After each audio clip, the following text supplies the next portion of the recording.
Ça. Autre chose. Il y a eu, alors j'espère ne pas être dans l'approximation, il peut m'arriver, hein, je sais pas, je vous dis, j'ai pas étudié le dossier à fond les ballons, je suis un citoyen comme vous et moi. Donc il y avait l'équipe qui est rentrée à l'intérieur du Bataclan et qui a commis les exactions de conseil. Il y en avait une autre qui était au Stade de France qui a raté son coup. Et il y avait une petite patrouille en bagnole qui se sont amusés à tirer sur les passants. Okay, donc c'était ça en fait le truc. Alors dans les deux, il y a deux frangins, alors j'oublie leur nom de famille, je crois que c'est Al-Islam, un truc comme ça, Brahim et Salah. Donc il y en a un de mémoire qui est en tôle et l'autre il est mort. Alors je vais juste m'attarder, et puis vous verrez l'histoire de Salah dans le billet donc, que je vous mets un peu plus bas. Alors, d'où ils venaient ces deux-là? Ils venaient de Belgique. Donc ils venaient pas du théâtre syrien. Est-ce que c'était des gars qui, quand on regarde leur parcours, leur CV, leur truc, est-ce qu'ils avaient affaire avec le djihad? Est-ce qu'on a trouvé, je sais pas moi, des Corans? Est-ce qu'ils publiaient des fatwas? Est-ce qu'ils allaient fréquenter des mosquées? Pas du tout. Pas du tout. Ce qui est très surprenant parce que moi je me souviens quand j'avais entendu toute l'info se déverser après le Bataclan, je me souviens très bien que on ne parlait que de ça en fait, de djihad, les musulmans et pourquoi l'autorité musulmane machin n'a rien à dire sur le sujet, etc. Alors qu'en fait ces deux gars-là, ils venaient d'où? De Belgique, d'une petite bourgade que je connais pas.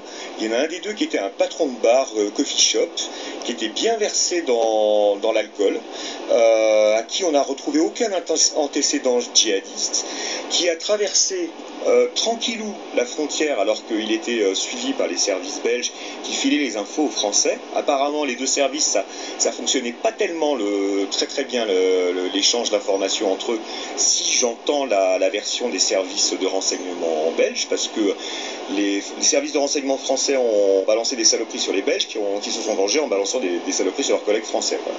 Truc classique de la guerre des services entre pays soi-disant copains. Et donc on se retrouve avec un Brahim qui lui n'est pas rentré dans le Bataclan, donc qui était dans la bagnole, et puis qui à un moment fait un truc alors super étrange pour un gars qui est censé être un fou d'Allah qui va se faire exploser, etc. À un moment, le gars, pendant que les autres sont dans le Bataclan, s'assied tranquillou à une terrasse dehors et commande un café ou un truc comme ça. Ce gars-là, Brahim, est censé s'être fait exploser, c'est la thèse officielle, hein, c'est ce qui a marqué dans le dossier, avec une ceinture d'explosifs. D'accord? Donc ça, c'est ce qu'on nous a dit. Alors, ce qui est très étonnant, c'est que les ceintures d'explosifs, vous savez, c'est... Alors, moi, j'ai regardé aussi parce que j'étais très troublé de cette info. Je dis, il y avait du monde autour de lui. Il n'était pas tout seul en terrasse. Hein. On est encore un vendredi soir. Et il y avait une serveuse qui se tenait à 1 mètre de lui, qui était celle qui lui a apporté son petit kawa. Eh bien, figurez-vous de cette serveuse, quand sa ceinture d'explosifs, c'est ce qu'on nous dit, c'est une ceinture d'explosifs, a explosé, eh ben, elle a été que blessée. Que blessée. Une ceinture d'explosifs à une terrasse de café, normalement, devrait y avoir, s'il y a 15-20 personnes, devrait y avoir, 10 morts et 5 blessés graves avec des commotions qui vont durer tout le temps. Or là, il y a un seul mort, c'est le Brahim en question. Et la serveuse qui est à 1 mètre de lui, elle va à l'hosto, mais elle s'en sort. Et tous les gens autour, ça va.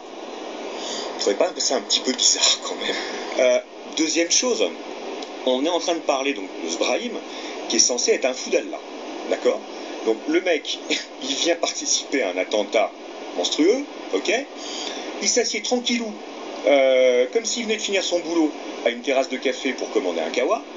Il se fait sauter avec une ceinture d'explosifs qui est censée tuer 15 personnes et qui ne tue que lui-même. Et en plus, il oublie le truc que fait n'importe quel djihadiste fou d'Allah. Il n'a pas hurlé à la Akbar. Ben non. Pourquoi? C'est étrange. Et ça a été remarqué. Ça a été déclaré par les témoins. Bonjour à tous. Bah là, vous venez d'entendre, d'écouter un petit extrait d'une vidéo faite par Christophe Houplon, qui parle des attentats qui avaient eu lieu contre le Bataclan. Là, je vous ai fait écouter un petit extrait, mais je vais vous mettre le lien dans les commentaires en dessous de la vidéo. Vous pourrez voir ainsi la vidéo dans son intégralité. Composée pour l'essentiel d'anciens délinquants multi-récidivistes, une grande majorité de ces djihadistes terroristes auraient autant de rapports avec la religion islamique que les francs-maçons en auraient avec le christianisme. Les médias nous les présentent comme des combattants envoyés par la religion islamique pour s'attaquer au mode de vie développé dans nos sociétés occidentales.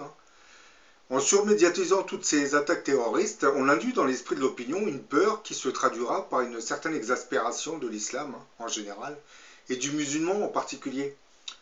Aujourd'hui, nous savons que les enquêtes minutieuses menées par les différentes polices européennes nous avaient permis de connaître la nature psychologique de certains de ces djihadistes terroristes.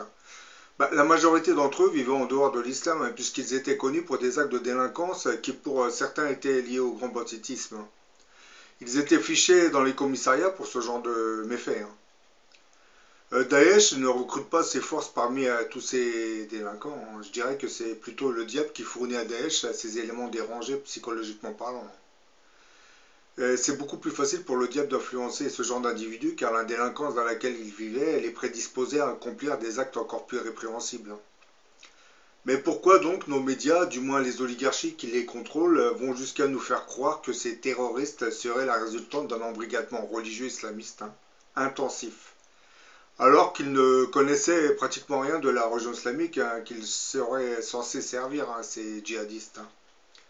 Et tous ces djihadistes terroristes voient très bien que leurs agissements apportent un discrédit mondial à la religion islamique.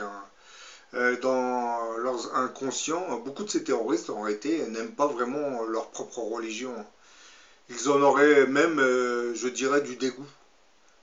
Psychologiquement parlant, ils seraient en fait en guerre contre leur propre religion. La délinquance dont ils avaient choisi la voie en est un très bon indicateur. Avant leur pseudo-conversion à l'islam radical, ces délinquants réalisaient leur vol au braquage pour obtenir l'argent nécessaire qui leur permettait de vivre le confort d'une vie complètement dépravée. Ce qui, bien entendu, allait à l'encontre des valeurs et morales qu'enseigne le Coran. Commettre des atrocités au nom d'un islam dont ils ne reconnaissent même pas les valeurs morales revient à dire que cette religion est l'œuvre du diable. Une idée qui sera assez rapidement partagée par tous ces intellectuels juifs qui, invités sur les plateaux TV, viennent vomir leur haine de l'islam. Donc, je dirais que les djihadistes terroristes et les intellectuels francs-maçons mèneraient en fait le même combat contre la religion islamique. La ruse du diable dans son art le plus machiavélique. Parce que, comme je l'ai déjà dit dans une vidéo, pour le diable, c'est facile de stimuler ces délinquants et les faire venir pour commettre des attentats. Et ensuite, pour le diable, c'est aussi facile de surmédiatiser leurs actes. Oui. À travers la surmédiatisation de leurs actes terroristes, l'oligarchie régnante en France fabrique progressivement la future menace qui viserait la France. Ce qui, bien entendu, lui permet d'occulter les vrais problèmes sociaux du pays qui sont principalement dus à un système économique ultralibéralisé et qui sert les intérêts de cette même oligarchie.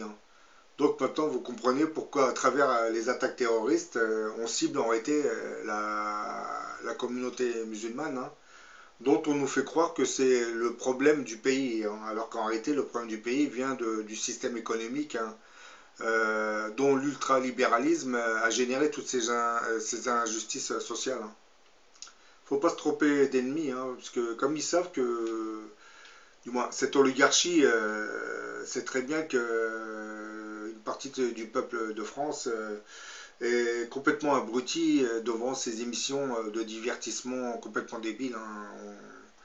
On est en train de les lobotomiser pour qu'ils ne puissent pas réfléchir sur ce que nous sommes en train de vous dire actuellement. Parce que comme vous le savez, certaines personnes essayent de réfléchir en ramenant des sortes de synthèses, en expliquant le vrai du faux. Parce que jusqu'à présent, les médias nous ont complètement trompés sur cette affaire terroriste djihadiste. Et en plus de cela, nous savons très bien maintenant que Daesh, en réalité, Daesh, c'est l'ancienne armée laïque de Saddam Hussein qui se cacherait parmi Daesh, hein.